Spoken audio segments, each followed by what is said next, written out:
Welcome to this week's Hot Button. Last week we chatted about tanning, indoor tanning versus tanning outside, and which method you use. We wanted to follow up with some of your comments on social media. Shelly says, if you're an adult, then go for it, but if you're a minor, then no way. So thank you very much, Shelly, for your feedback. This week, we thought we would chat about recycling and garbage programs in your community. Do you recycle or do you toss everything out in the garbage? And a couple responses we got from Facebook. Ashley says she recycles at home. To make it easier, she keeps 2 bins under the sink and takes it to the garbage when they're full. MJ says we need more recycling in the city. At his complex, a lot goes into the garbage that could be recycled.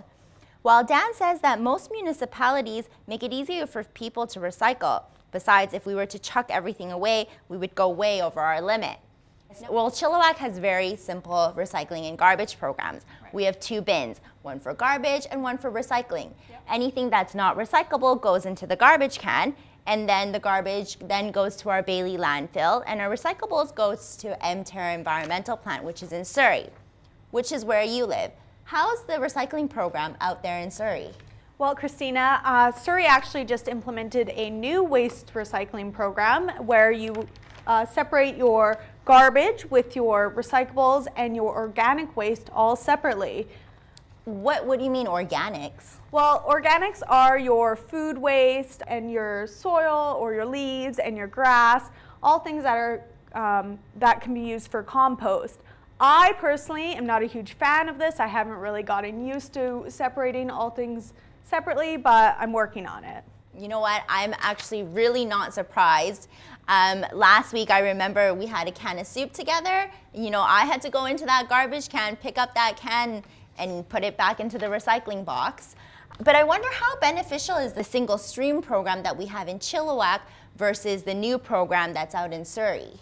Well, Christina, according to the City of Chilliwack, the single stream programs have helped increase recycling rates by up to 3 times more than programs that require residents to sort their own waste, which I am a prime example of. You know what, Janella, you need to think twice before chucking that piece of paper into the garbage can. Because according to studies, that piece of paper can take 80 years for it to naturally break down. I know. I have terrible habits. I'm trying to get better, but sometimes it's just really hard to get out of those habits, you know? And according to the Recycling Council of BC, this is how I know I'm not the only one having issues. Canadians generate about 31 million tons of garbage every year, and only 30% of that is being recycled. Well, why don't you tell us about your city's recycling program and how the city can better encourage people to recycle? Connect with us through Facebook and Twitter, and on the next Hot Button, we'll revisit your comments.